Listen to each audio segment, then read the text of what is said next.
श्री राम जय जय राम। श्री राम जय जय राम। श्री राम जय जय राम। श्री राम जय जय राम। श्री राम जय जय राम। श्री राम जय जय राम। सच्चिदानंद भगवान की जय। सत्य सनातन धर्म की जय। सतगुरुदेव भगवान की जय। हटाती है अगपुंज दीनता मिटाती सभी, द्वैत को नसाती जीव ब्रह्म को मिलाती, लाती है शांति दांति मन बनाती है, धनाती वैराग्य भवबंध से छुड़ाती है सर्व दुख, डुबाती सुख आरणों में, धीरता विज्ञान बलवीरता बढ़ाती है गुणगण और दुर्गण हटाती सभी, और ब्रह्म विद्या प्रबल ही अविद्या को हटाती है। भगवान की, ईश्वर की या जो है हमारी, आपकी, किसी की भी दो शक्तियां हैं, और इन दोनों शक्तियों का काम है संसार को दिखाना और संसार का दिखना बंद कराना। ये दोनों शक्तियों का काम है। मैंने कभी आज तक संसार देखा ही नहीं, मुझे आज तक जो है संसार दिखा ही नहीं। मैं तो वो तत्व हूँ जहाँ पर दिखना दिखाना है ही नहीं। अब ये जो दो शक्तियाँ हैं, इनका काम है, अविद्या देवी तो संसार दिखा देती है और विद्या देवी संसार का दिखना बंद कर देती है, और ये दोनों शक्तियां सदा मेरे पास हैं। सही। आज आप सब लोग कोई गैर तो हो नहीं, इसलिए वेदांत को बड़ी गहराई से लेंगे। ये दोनों शक्तियां जो है सदा मेरे पास हैं। कौन कौन सी? विद्या और अविद्या। रामचरितमानस में तो स्पष्ट ही कह दिया है, विद्या पर अविद्या दोई, तहि कर भेद सुनो तुम सोई। हाँ, तो एक दुष्ट, एक मेरी शक्ति है, वो कैसी है? दुष्टा है। और दूसरी मेरी शक्ति है, वो कैसी है? सृष्टा है। तो जो दुष्टा है ना, जो दुष्टा है, उससे भी तो काम ही लेना है मुझे। लेकिन हम लोग न दुष्टा को जानते हैं न सृष्टा को जानते हैं। नहीं, गड़बड़ है। तो होता क्या है कि हम ये समझते रहते हैं कि ऐसा होना बंद हो जाए। क्या भ्रम में पड़े? इस भ्रम में पड़े हुए। भगवान ने गीता में साफ साफ कह दिया है, कह दिया कि नहीं, भूमि रापो अनल वायु हम बुद्ध मनोर्बुद्धि एवच अहंकार इतियम में भिन्ना प्रकृति अष्टदा। ये मेरी कौन सी है? दुष्टा। 8 प्रकार की भेदवाद। ये 8 प्रकार के भेद में जो है बांट देती है, ये संसार को दिखाती रहती है। लेकिन एक मेरी शक्ति है जो जीवा शक्ति है, और वो कोई और थोड़े ही है, तुम्हारे पास ही तो है। वो सृष्टा बनकर के ईश्वर कहलाती है। वही शक्तिमान तो ईश्वर कहलाता है जो इस शक्ति को अधीन रखता है, और जो इस शक्ति के जो अधीन रहते हैं वो सब जीव कहलाते हैं। और यही जीव और ईश्वर का भेद है। जब भेद हमें समझना है तो भेद में उपासना होती है। देखो, बेईमानी नहीं चलेगी। भेद में जी रहे हो तो अभी उपासना करो, करना पड़ेगा।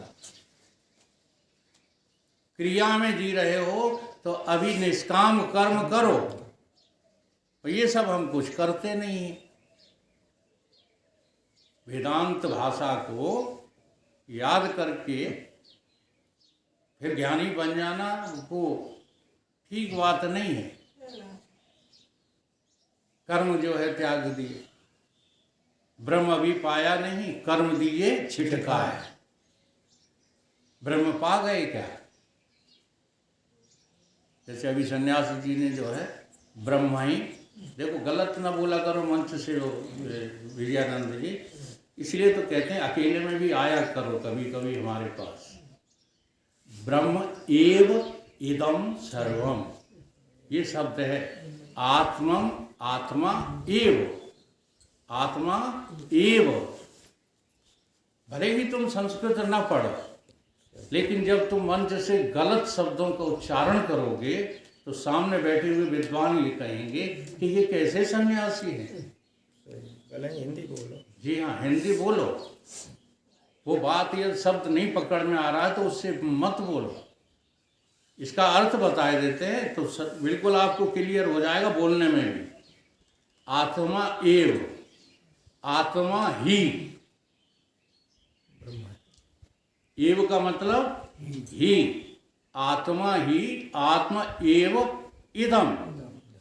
ये जो दिख रहा है ना, ये और कुछ नहीं है, आत्मा ही है, आत्मा एव इदम सर्वम।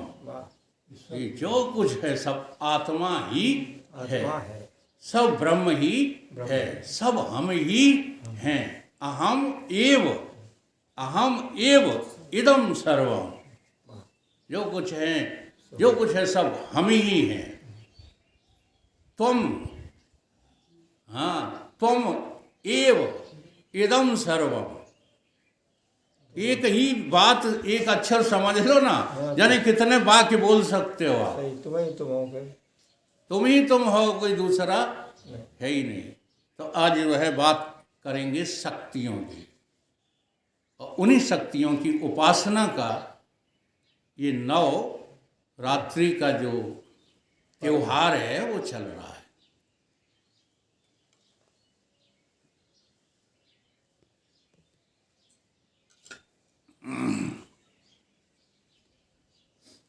माताओं का त्योहार है, और माता ही जो है इस त्योहार में कोई दिलचस्पी नहीं लेती।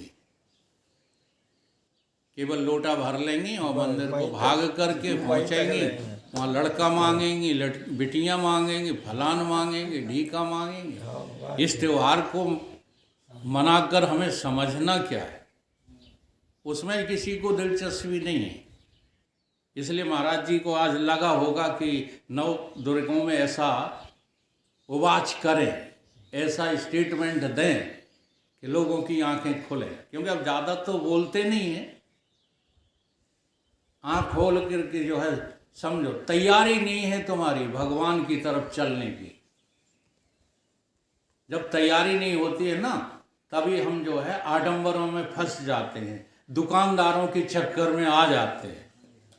जब हमारी तैयारी नहीं, अगर तैयारी हो ना तो संसार का कुछ भी छूटता थोड़ी है, बल्कि तुम्हें जो है समझ समझ करके संसार को भोगना आ जाता है। बस इतना ही आता है। एक समझ तुम्हारी इतनी अच्छी बन जाती है कि तुम संसार के भोगता रहते ही नहीं, और संसार भोगता भी रहता है। भोगता नहीं रहते हो, बेईमान नहीं रहते हो, सच्ची सच्ची बात, ईमानदार हो जाते हो, मेरा तेरा नहीं करते हो। अबे बेईमानी। हाँ जी, जब तक तुम्हें सब कुछ अपना लग रहा है तब तक तो बेईमान हो ही। तो दो शक्तियों की उपासना का जिक्र करेंगे, उनके रूप और स्वरूप की चर्चा।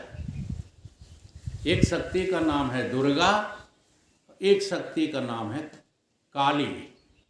ये शक्ति हैं, ठीक है।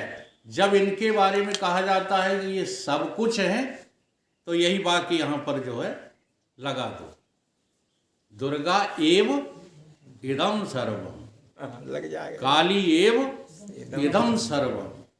ये सब कुछ दुर्गा काली ही तो है। तो वास्तव में दुर्गा क्या है, इसका जिक्र अभी अभी श्लोक में किया था।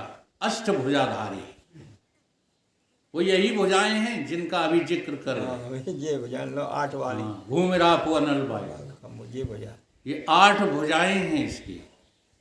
इन भुजाओं को जो है धारण किए हुए तुम्हारी ये शक्ति तुम्हारे सामने हो और तुम इसको समझने की तैयारी में इसकी उपासना। उप माने समीप, उप माने समीप, आसन माने बैठो। अब इसके समीप बैठते नहीं हो तो वो कुछ उसकी बात समझ में नहीं आती नहीं है। यही तो सारे जो है हिंदुस्तान में गड़बड़ चल रही है। हिंदुस्तान की कह रहा हूँ, हम पाकिस्तान की, चीन की, अमेरिका की बात नहीं कर रहे, सही। क्योंकि हमारे यहाँ सुलझाने की विधा है और किसी संप्रदाय में सुलझाने की विधा नहीं है। वहाँ तो उलझे बैठे हैं, खुदा ही उलझे हैं और उसी उलझन को पक्का माने बैठे हैं। किसी ने एक उदाहरण दिया था कि हिंदू और मुसलमान की लड़ाई हो गई, उन्होंने कहा हमारे खुदा बड़े, उन्होंने कहा नहीं हमारे राम बड़े। तो वो मुसलमान ने कहा कि चलो कंपटीशन हो जाने दे, और चढ़ गए एक पर्वत पर, तो यहाँ से कूद जाओ अपने इष्ट का नाम लेकर के, जो बच जाए उसका भी बड़ा प्रेरणा ले ला। तो मुसलमान कूदा वहाँ से, नहीं या खुदा, नीचे जाके खड़ा हो गया। हम मुसलमान का पक्ष नहीं ले रहे, हाँ, बात बल्कि इस दृष्टांत के द्वारा उनने जो हम लोगों को नीचा बताया है उसको काटने की बात कहेंगे। यहाँ हिंदू कूदा ऊपर से, जय श्री राम कह के रास्ते में सोचने लगा राम नहीं आए तो क्या होगा, जय श्री कृष्ण, कृष्ण नहीं आए तो क्या होगा, जय हनुमान, हनुमान नहीं आए तो क्या होगा, जय शिव शंकर, जय गणेश, जय फलाने, जय डीके, और नीचे जाके चकनाचूर हो गए हिंदू महाराज।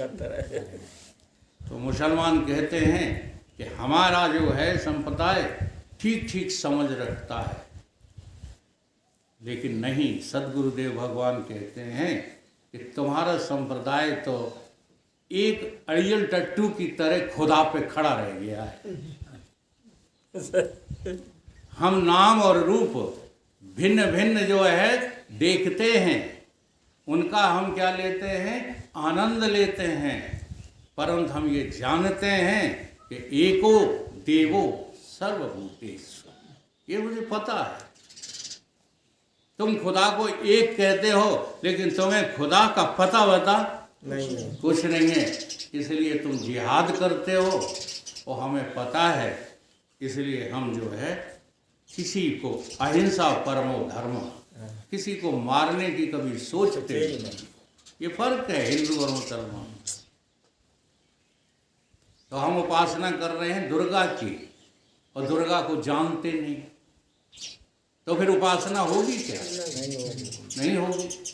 तो दुर्गा माता को जानो तो, कि दुर्गा माता आखिर है क्या? वो दुर्गा माता तुम्हारी आत्मा ही है और कोई नहीं है, परमात्मा ही है और कोई नहीं। देखो, ईमानदारी से सोचना शुरू करना।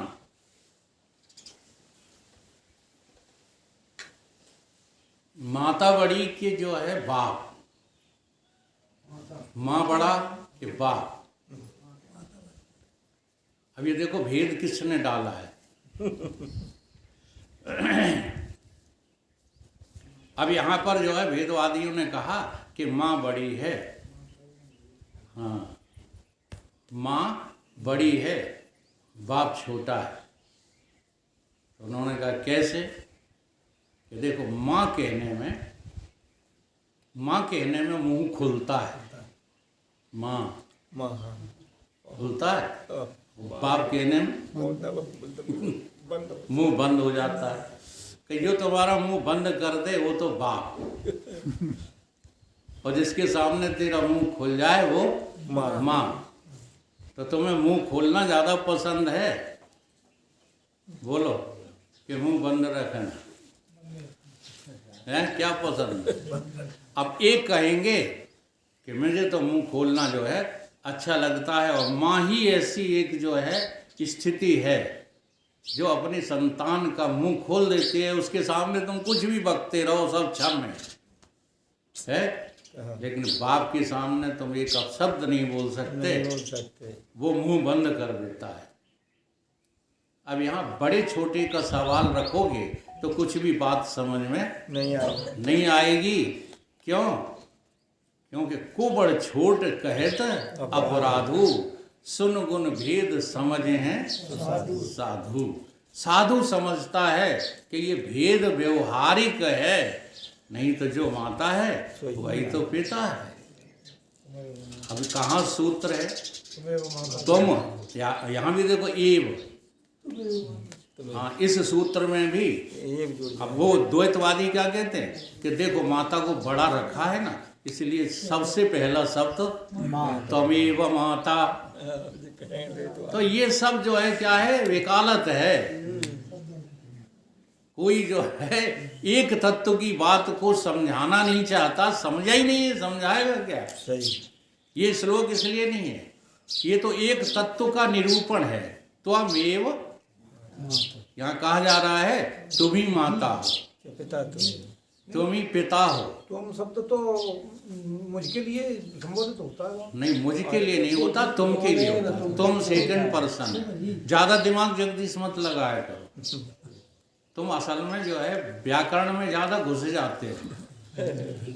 दिमाग नहीं, भगवान को पाने के लिए हृदय चाहिए, दिमाग नहीं। हमें आया था तत्वमसी, तो तत्वमसी में भी जो है तुम ही आया है, वो विषय खेला है, वो के लिए तत् आया नहीं, वो के लिए तत् आया है, और तुम के लिए जो है तुम आया है। हाँ, तुम आया है, ईश्वर के लिए। वहाँ अहम आए ही नहीं, अहम तो उसमें आया है अहम ब्रह्मास्मि में। असल में वहाँ ये समझा रहे हैं चारों वाक्य कि जो तुम हो वही हम हैं। इसलिए इस श्लोक में भी त्वमेव माता च पिता त्वमेव, त्वमेव बंधु। अगर भाई को परमात्मा देखो तो लड़ लो, चुनौती देगी, नहीं लड़ पाऊँ। और भाई को अलग भाई देखोगे तो लड़ाई तो रखी है। सही। जिस दिन बंटवारा होगा उस दिन फौजदारी होगी, और परमात्मा देखो तो लड़ाई में सवाल ही नहीं। देख लो, बहुत देख। अयोध्या का राज फुटबॉल बना दिया। क्यों? क्योंकि चारों भैया अपने को परमात्मा देख रहे हैं। जब अपने को परमात्मा देख लोगे तो सर्वत्र कौन मिलेगा? परमात्मा ही परमात्मा। अपने को तुम देवी देख लो तो सर्वत्र कौन मिलेगा? तब तुम ये वाक्य बोलने के हकदार हो, या देवी सर्वभूतेषु शक्ति रूपेण संस्थिता। तब तक तो जो है उपासना करो, उपासना करोगे तो देवी के स्वरूप को समझना पड़ेगा, केवल नाम रूप के चक्कर में मत पड़ेगा। तो स्वरूप क्या है देवी का? 8 भुजाधारी। तो देखो 8 भुजा तुम्हारे पास हैं कि नहीं है? ठीक है। अब ये 8 भुजाधारी देवी का क्या करो? उपासना में प्रतिष्ठित करो इन्हें, और प्रतिष्ठित करके उप माने उसके पास बैठने का अभिप्राय क्या है? समझो उसके स्वरूप को। समीप का। जी हाँ, तो जो उसकी 8 भुजाएं वहाँ लगी हैं वो तुम्हारे में भी बिल्कुल स्पष्ट दिख रही है। वो संकेत है, मूर्ति क्या है? संकेत है, और तुम उसकी असलियत हो। क्षितिजल पावक गगन समीरा और अहंकार बुद्धि मन, ये 8 हैं तुम्हारे पास कि नहीं? और 8 चीजों से तुम इस संसार को ग्रहण करते हो कि नहीं करते? तो बोलो तुम हो नहीं देवी वाले के नहीं हो देवी के नहीं हो। इस तरह से स्वरूप दर्शन किया जाता है उपासना करके। अब आती है काली की बारी। काली देवी को भी समझो। हाँ, करिया भुजंग, ये काली देवी ही कौन है? ये ही सर्वनाशक है।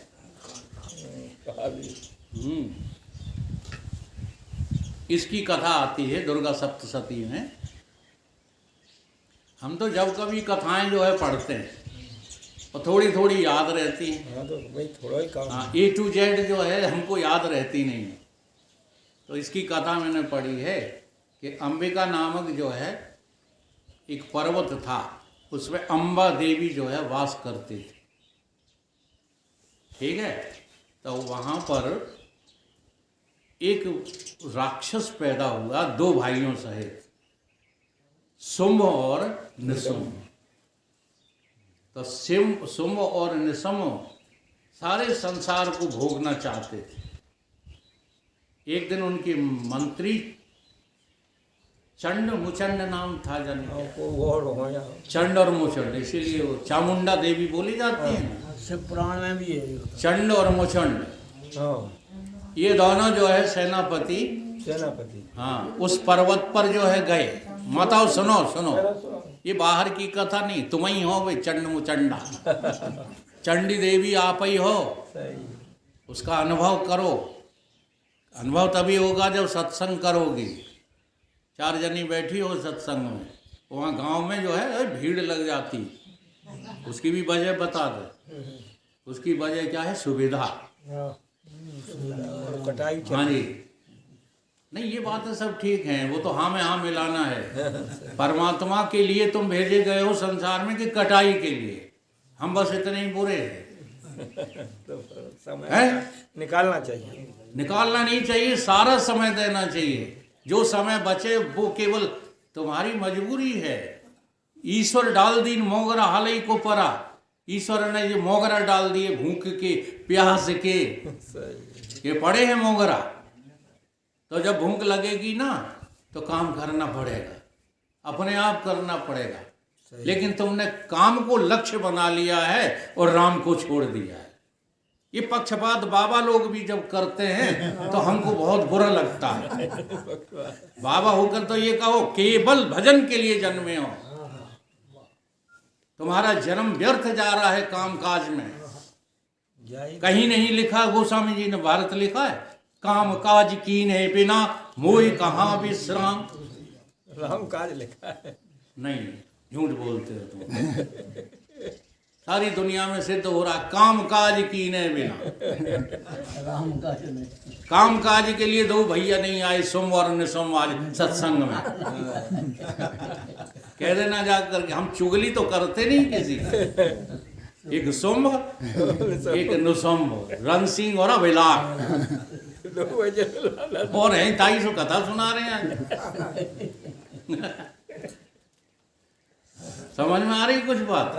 जरा जरा सी बात के लिए तुम सत्संग छोड़ देते हो। ये बहानेबाजी है और कुछ नहीं है। ठेके वाला पीना नहीं छोड़ता। जी हाँ, सवेरे निकलेगा और टाल ठोक करके निकल जाएगा कि आज हमने नहीं पी, लौट कर फिर पीने लगेगा। कहेगा अब क्यों पी? कि जा खुशी में पी के हमने पीना छोड़ दिया। तुम भी जो है ये खुशी मनाया करो कि आज सत्संग में जाना है।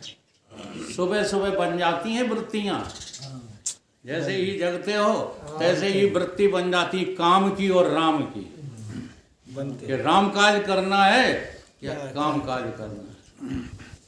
ठीक है, तो काम काज में दिलचस्पी लेना बंद करो। चाहे बच्चे हो, ये संसार कैसे चलेगा, ये सब अज्ञानता की बातें हैं। संसार आज तक रुका है? किसी का रुका हो तो बताओ। तो शुंभ और निशुंभ नाम के राक्षस, इनके महामंत्री जब उस पर्वत पर गए, अपने मालिक को बताने लगे आकर के कि महाराज तुम कहाँ ये छोटी मोटी भोगों में लगे हो। हमने आज एक जो है ऐसी सौंदर्यता देखी है कि उसके मुकाबले की दुनिया में कोई सौंदर्यता है ही नहीं। इसलिए तुम्हारे भोग के लिए तो केवल वही है। कौन? अम्बा देवी। इतना उनका सौंदर्य था। अब जरा हम आपसे पूछेंगे, ये संसार तुम्हें मनोरम लगता है कि नहीं? लगता है। तो ये अम्मा देवी का रूप नहीं है? अम्मा का ही है कि नहीं? अब तुम इसको भोगना चाहते हो। ये मनोरमता तुम्हें भोगने के लिए नहीं ली, जैसे शिवाजी एक अच्छी सुंदर कन्या को देखते हैं, देखते ही रह जाते हैं, तो मंत्री लोग टोक देते हैं। तो वो कहते हैं हम वो देख रहे हैं। क्या देख रहे हैं? कि जिसने बनाया वो कितना सुंदर होगा। तो जिसने ये संसार बनाया है, मनोरमता ये तुम्हारे सामने रख दी है प्रकृति के रूप में, वो कितना सुंदर है। उसकी सुंदरता तुम्हें कभी भाती है? अगर भाती होती तो इसे भोगने के लिए उतावले नहीं होते शुंभ निशुंभ की तरह। अब शुंभ और निशुंभ चले भोगने के लिए, तो अम्मा ने कह दिया कि मुझसे युद्ध करना पड़ेगा। ये शर्त है। जी शर्त है, और जो युद्ध में जीत जाओ तो हम सरेंडर हैं। वो समझता था कि वाह, जैसे तुम समझते हो कि यार पैसा कमाना क्या है, मेरे दाने हाथ का काम, बड़ी चीज है। मैं सच बताऊं, जिंदगी में सबसे दुर्गम काम मुझे कुछ लगा तो पैसा कमाना। बहुत सच्ची बात बोल रहा हूँ, पैसा कमाने से ज़्यादा कठिन काम मुझे कोई लगा नहीं। ये सब बेईमानी सब जाओ सब। फिर कमाया तो नहीं, बिल्कुल नहीं कमाया।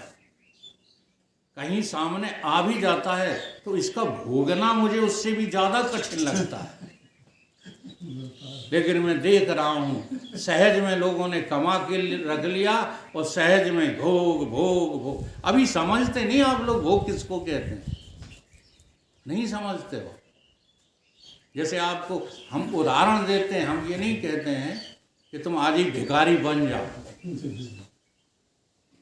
जैसे आपको वेतन मिला, चलो राम सिया मेहनत करते हैं, उन्हें बुरी भी नहीं लगेगी नहीं, और लोग तो बुरी मान जाते हैं, ये फौजी लोग तो हाल बुरी मान जाते हैं। सारी तनख्वाह, आज की सारी कमाई तुम किसको देते हो? ईमानदारी से बताना हैं? बाल बच्चे देते हो कि नहीं देते? क्या कभी किसी के संत के चरणों में, पूरी कमाई की बात कर रहा हूं, अगर रख दोगे तुम गुरु के चरणों में, संत के चरणों में, विश्वामित्र के चरणों में, तो क्या वो उसका भोग करेंगे? तो अभी तक तुम्हें इतना विश्वास नहीं है अपने गुरु के ऊपर, है क्या? बल्कि चलता क्या है, गुरु जी कहते हैं कि दान करो अपनी कमाई का कम से कम 10%।